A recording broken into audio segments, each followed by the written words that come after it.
सुप्रभात प्यारे छात्र एवं छात्रा।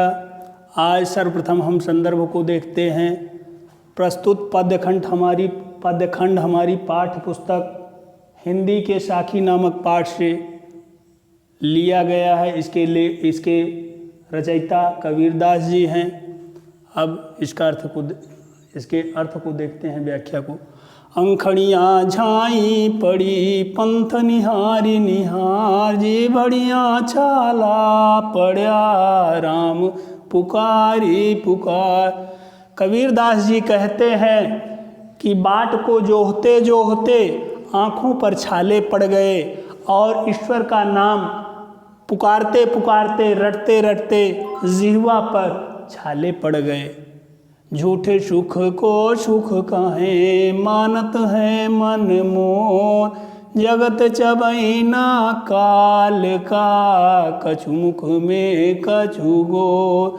कबीरदास जी कहते हैं इस सांसारिक नश्वरता को देखकर मनुष्य मन के अंदर ही अंदर आनंदित होता है, मोद आनंदित होता है, प्रसन्नचित्त होता है। और जगत चबैना काल का, यह सांसारिक जो माया मोह रूपी संसार है, यह चबैने काल के चबैने के समान है। जैसे तला भुना खाने के लिए काल के कुछ मुख में जा चुका है और कुछ जाने के लिए गोद में पड़ा है। अर्थात कहने का तात्पर्य समाप्त होने ही वाला है। जब मैं था तब हरि नहीं, अब हरि है मैं ना, सब अंधियारा मिटी गया जब दीपक देखा माँ।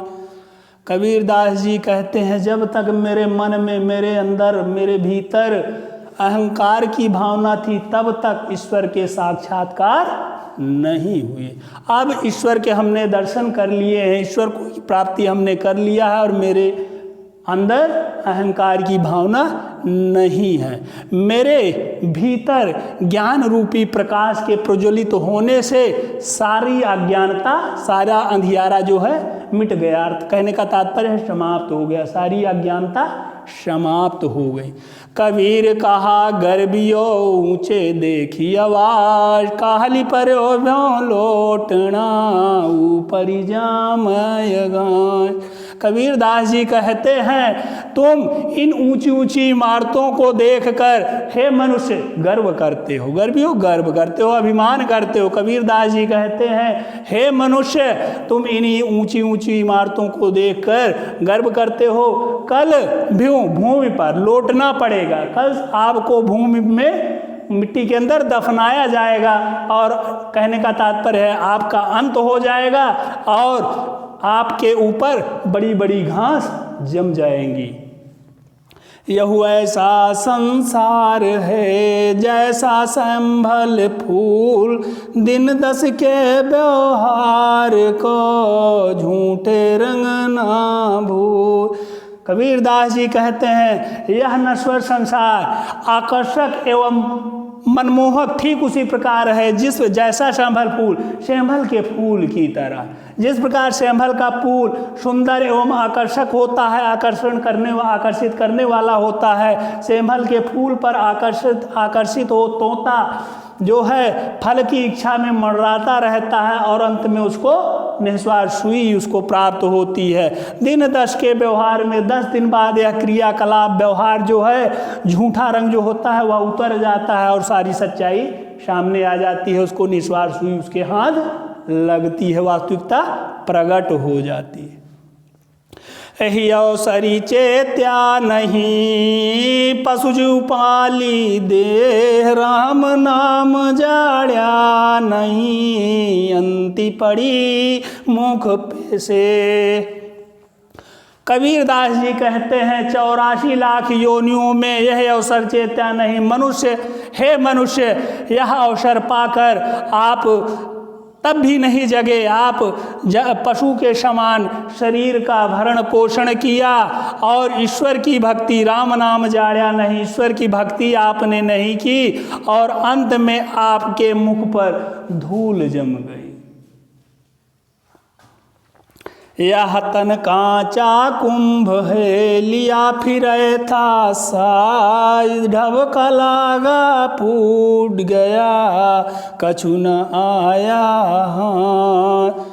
कबीरदास जी कहते हैं इस शरीर की तुलना कच्चे कुम्हार के बर्तन के मिट्टी के बर्तन से करते हुए कहते हैं कि यह तन काचा कुंभ है, यह शरीर जो है मनुष्य, यह शरीर जो है कच्ची मिट्टी के घड़े के समान है। लिया फिरे था साथ जिसे साथ लिए जीवात्मा, जिसको साथ लिए फिरते हो, घूमते फिरते हो, ढपका लागा फूट गया। जिस दिन काल का धक्का आपको लगेगा, आपके कुछ भी हाथ आने वाला नहीं है। कहने का तात्पर्य है वह कच्ची मिट्टी का बर्तन रूपी शरीर आपका समाप्त हो जाएगा। कबीर कहा गर्बियो देहि देखी सुरंग, बिछड़िया मिल प्यो नहीं, ज्यों कांच ली भुवंग। कबीरदास जी कहते हैं जिस इस देख सुंदर सुरंग सुंदर देह देखी सुंदर शरीर को देखकर उस पर गर्व करते हो, अभिमान करते हो, बिछड़िया मिलियो नहीं।